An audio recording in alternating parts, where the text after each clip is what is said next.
जळगाव तालुक्यातील शिरसोली गावालगत असलेल्या बिलवाडी येथे काल झालेल्या 2 गटातील हाणामारीमध्ये एका जणाचा मृत्यू झाला तर 11 जण जखमी झाल्याची घटना घडली होती। या घटनेनंतर MIDC पोलीस ठाण्यात गुन्हा दाखल करण्यात आला होता। या गुन्ह्यामध्ये पोलिसांनी 10 संशयितांना अटक केली असून 2 संशयित अद्याप फरार आहेत। दरम्यान या घटनेनंतर आज जळगाव शहरातील आकाशवाणी चौकात राष्ट्रीय महामार्गावर बिलवाडी येथील समाज बांधवांनी रास्ता रोको आंदोलन केले।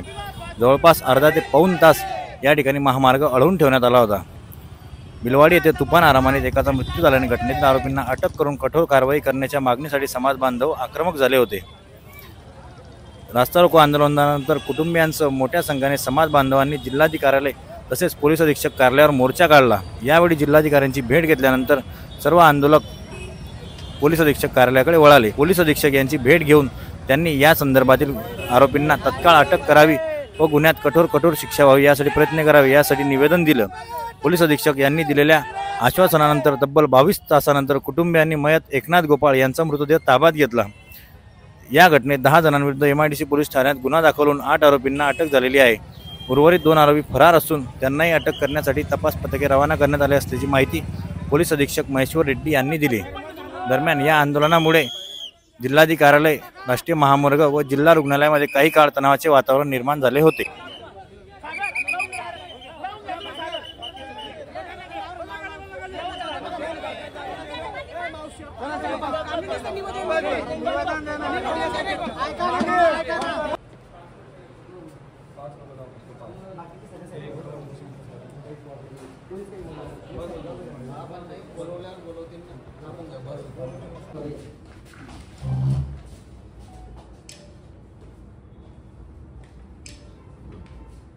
काल दुपारी अंदाजे 1 वाजता MIDC पोलीस हद्दीमध्ये बिलवाडी गावात 2 कुटुंबामधलं जुने वाद होते आणि त्या वादातून म्हणजे काल त्यांचा मारामारी झाला होता।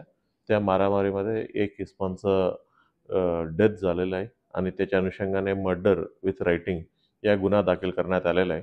या गुन्ह्यामध्ये 10 आरोपी करण्यात आलं। 10 पैकी 8 आरोपींना अटक करण्यात आलेलं आहे आणि आज त्यांच्या जे मयत झालेलं आहे इस्मानचा समाजाचा लोक मला भेट दिलेला आहे आणि त्यांचं मागणी होतं तपास चांगला व्हावा आणि जे कोणी दोषी आहे त्यांना त्याच्यावरती कायदेशीर कारवाई करावा। त्यांना देखील म्हणजे आम्ही आश्वासित केलं की म्हणजे चांगला तपास होईल। जरी 2 आरोपी उरलेले आहे, हे दोन्ही आरोपींना पण म्हणजे लवकर अटक होईल असं त्यांना आश्वासन दिलेलं आहे। घटने म्हणजे याचा जुने वाद पण आहेत, म्हणजे 2-4 वर्षापासून त्यांचा वाद आहे आणि काल किरकोळ विषयावरून त्यांचा वाद सुरू झाला आणि वाद नंतर म्हणजे त्याचं रायटिंगचं रूपांतर झालं होतं। आता PM काल होता थोडा उशिरा झाला होता, मग आज सकाळी म्हणजे आत्ता त्यांनी मृतदेह घेतलेला आहे। ही काय राजकीय वाद असेल म्हणजे ह्या विषयावर आम्ही तपास करू, काय असेल तर निष्पन्न करूया।